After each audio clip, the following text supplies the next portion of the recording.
उधर आगरा में blogger murder case में बड़ी खबर सामने आई है। रितिका ने हत्या की आशंका जताई थी। पुलिस को चिट्ठी लिखकर उसने हत्या की आशंका जताई थी। पति समेत कई लोगों से उसने अपनी जान को खतरा बताया था। केस वापस लेने को लेकर धमकी का भी उसने जिक्र किया था। फिरोजाबाद की टुंडला पुलिस को उसने बाकायदा एक चिट्ठी भी लिखी थी। अब ये बात सामने आ गई है कि उसे अपनी हत्या का डर था और इसकी आशंका जताते हुए उसने पुलिस को एक चिट्ठी भी दी थी।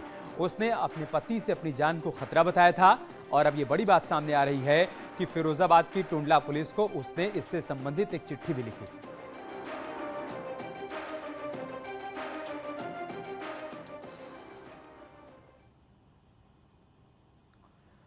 उधर रुड़की में चलती कार में मां बेटी के साथ हुए सामूहिक दुष्कर्म मामले में पुलिस ने 5 आरोपियों को गिरफ्तार किया है। पकड़े गए आरोपी मुजफ्फरनगर देवबंद रुड़की के रहने वाले हैं। पुलिस ने घटना में इस्तेमाल कार बाइक भी बरामद कर ली है। आरोपियों पर कई धाराओं के तहत केस दर्ज किया गया है। आरोपियों के आपराधिक रिकॉर्ड भी पुलिस खंगाल रही है।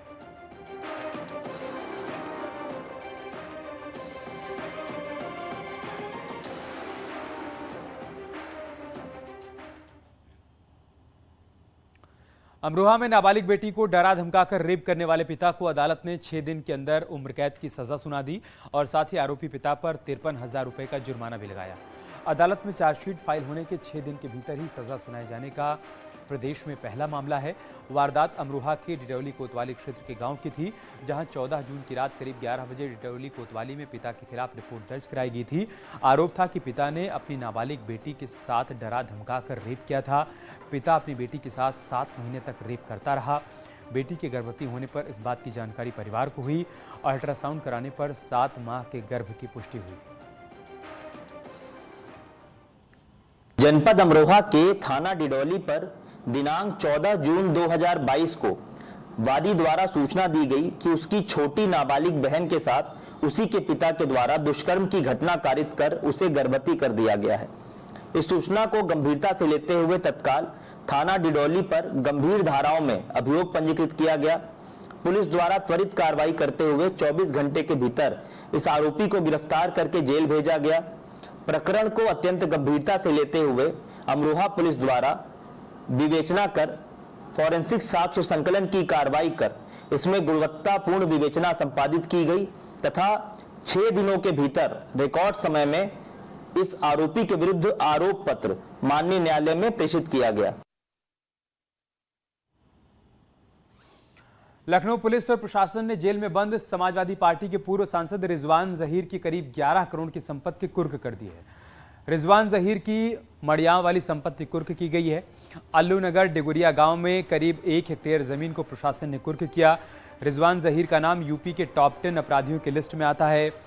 रिजवान जहीर तुलसीपुर में समाजवादी पार्टी के नेता फिरोज पप्पू की हत्या के आरोप में जेल में बंद है।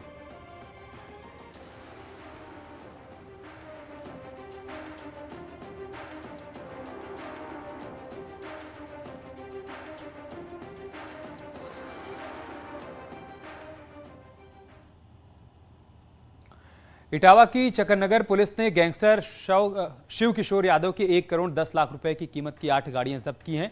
गैंगस्टर आरोपी शिव किशोर यादव की पत्नी सुनीता यादव समाजवादी पार्टी से चक्करनगर की प्रमुख है। पुलिस ने शिव किशोर यादव के खिलाफ ये कार्रवाई गैंगस्टर एक्ट के तहत की है। इससे पहले शिव किशोर का चक्करनगर का घर भी मुनादी के बाद कुर्क किया गया था। जब्त करने का आदेश दिया गया है। कोई भी व्यक्ति उसकी अचल संपत्ति हो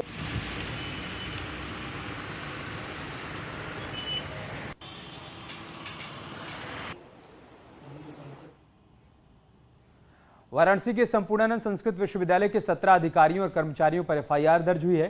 साल 2004 से 2014 के बीच फर्जी डिग्री बांटने के आरोप में एसआईटी ने एफआईआर दर्ज करवाई है। खबर है कि वाराणसी के संपूर्णानंद संस्कृत विश्वविद्यालय में 2004 से 2014 के बीच 1130 डिग्रियां फर्जी पाई गई हैं और 207 शिक्षकों के दस्तावेजों में गड़बड़ी मिली है। यह भी खुलासा हुआ है कि संस्कृत विश्वविद्यालय की फर्जी डिग्रियों से 1300 लोगों को सरकारी नौकरियां मिली हैं। यह मामला 2015 में सामने आया था। जांच के दौरान यह पता चला है कि फर्जी डिग्रियों को अधिकारियों की मिलीभगत से सत्यापित किया गया था।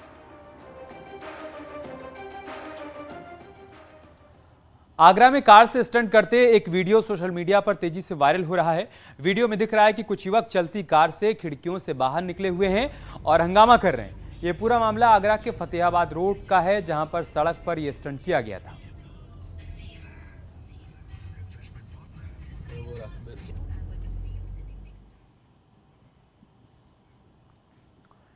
कानपुर क्राइम ब्रांच ने देश में नई तरह से ठगी करने वाले हैदराबादी गैंग का खुलासा किया है। इस गैंग ने ही कानपुर के मसाला कारोबारी के जेल जाते ही उनके खाते से 95 लाख रुपए उड़ा दिए थे। गैंग के 2 साथियों को हैदराबाद से पुलिस ने गिरफ्तार किया। जांच में सामने आया कि गैंग सिर्फ एक ऐसे बड़े उद्योगपतियों को टारगेट करता था जो जेल चले जाते थे या फिर हादसे में मौत हो जाती थी या उनका निधन हो जाया करता था।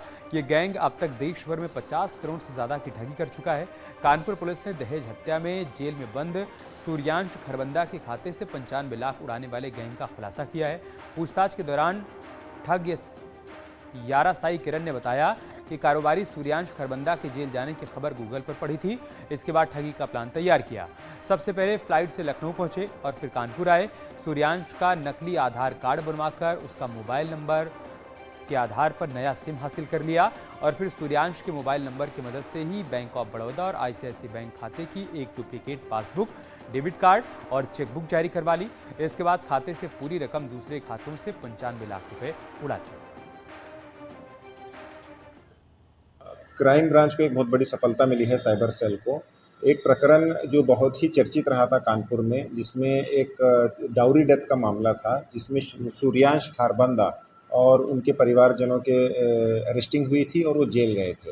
इसी बीच उनके अन्य परिवारजन जो जेल में नहीं थे, उनके द्वारा एक शिकायत मिली जिसमें ये बताया गया कि उनके कंपनी के अकाउंट से लगभग 95 लाख रुपए उनके जेल जाने के बाद निकाले गए हैं।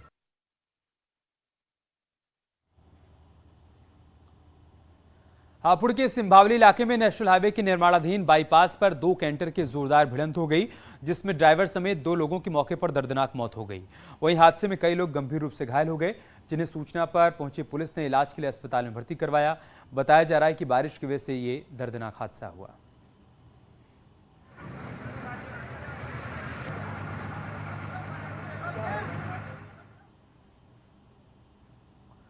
और एक बड़ी खबर वाराणसी से है, जहां पर संपूर्णानंद संस्कृत विश्वविद्यालय के 17 अधिकारियों और कर्मचारियों पर एफआईआर दर्ज हुई है। साल 2004 से लेकर 2014 के बीच फर्जी डिग्री बांटने के आरोप में एसआईटी ने एफआईआर दर्ज करवाई है। खबर है कि वाराणसी के संपूर्णानंद संस्कृत विश्वविद्यालय में 2004 से 2014 के बीच 1130 डिग्रियां फर्जी पाई गई हैं और 207 शिक्षकों के दस्तावेजों में गड़बड़ी मिली है। ये भी खुलासा हुआ है कि संस्कृत विश्वविद्यालय के फर्जी डिग्रियों से 1300 लोगों को सरकारी नौकरी भी मिली है। ये मामला 2015 में सामने आया था। जांच के दौरान ये पता चला है कि फर्जी डिग्रियों को अधिकारियों की मिलीभगत से सत्यापित किया गया था। विद्यालय में कोई रिटन डॉक्यूमेंट जो है शासन के तरफ से, एसआईटी की तरफ से उपलब्ध नहीं हो पाया है। जैसे ही प्राप्त होता है तो हम उस पर विस्तृत जानकारी जो है देने में सक्षम होंगे। ये किस तरीके के का मामला है, यदि आपको जानकारी?